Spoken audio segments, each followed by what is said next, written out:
Thanks for getting on to the Sunday edition of Hogan's European Outlook. Take two. I got through 5 minutes of the last video and then I fluffed it up to the point where I couldn't continue. So hopefully I can do a better job this time. Currently sitting at a Sainsbury's Regional Distribution Centre in Coles Hill, just to the east of Birmingham at the moment, unloading fresh strawberries. And the skies are rather dark indeed, so it looks as if we could see some shower activity in this vicinity at the time of recording here, which is 1:15 in the afternoon. So 2 meter temperature anomalies here. This is the first 2 days of July and has been cooler than normal across the UK and across Ireland, across France, Belgium, southern portions of the Netherlands, and much of Germany, as you can see here. Warmer than normal across eastern areas, extending up into Scandinavia, where we've got temperatures currently, as of recording, at 26 Celsius on the Arctic coast. So very, very warm indeed here, while in the British Isles we're struggling to get much above 21 Celsius, as you can see here. Cool pocket aloft, low pressure. We've got plenty of cloud, we've got plenty of shower activity, and we've also got some windy conditions across the north as well. Only 12 degrees at Loch Lisgarnock, 12 at Stornoway, and even into the central belt, 14, 15, 16 degrees.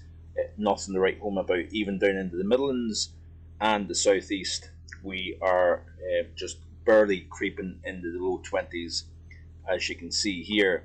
So, lots of fun and games being printed out by the models.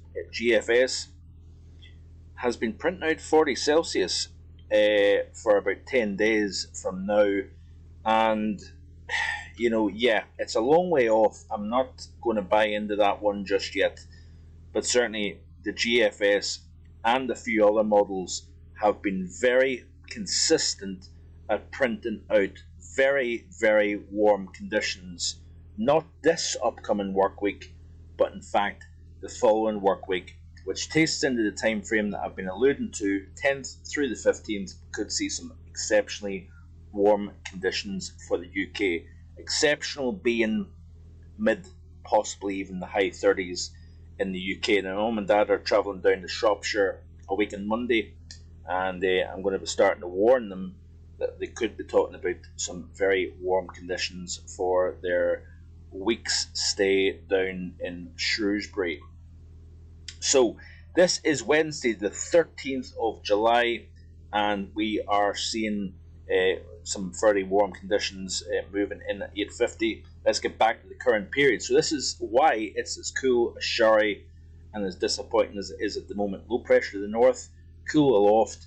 We've got winds coming in around that area of low pressure, cycling air in off Greenland and Iceland, as you can see here. Plenty of warmth across the western Mediterranean, as you can see, as we go towards the middle and second half of this upcoming work week. We've got a nice little area of high pressure over the Atlantic. That is going to kind of nudge its way towards the UK.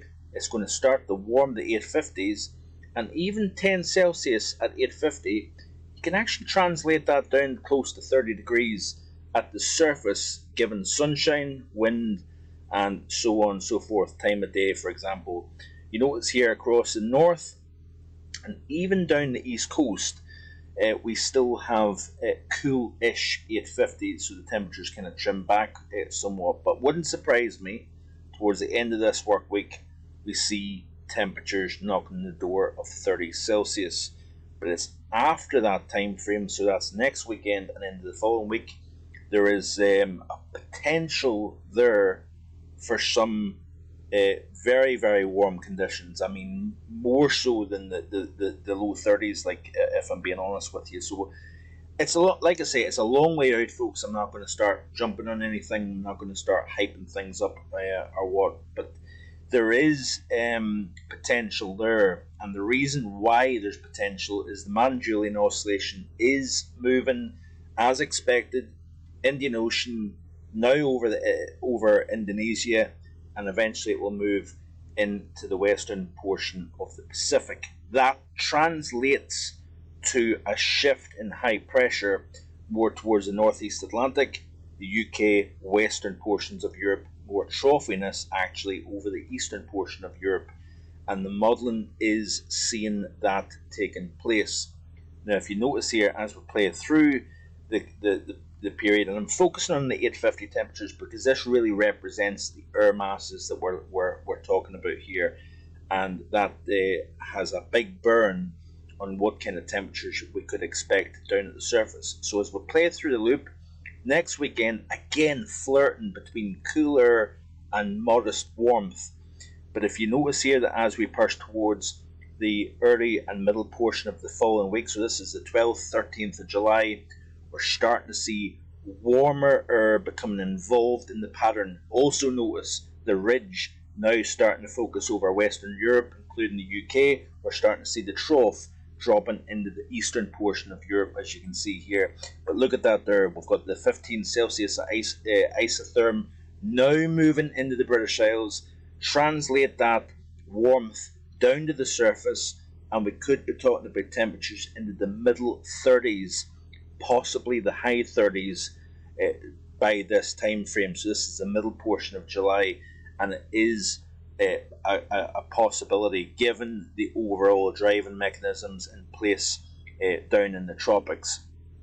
Translate that down to the surface here, and we have got reasonably warming conditions here, middle and second half of this week.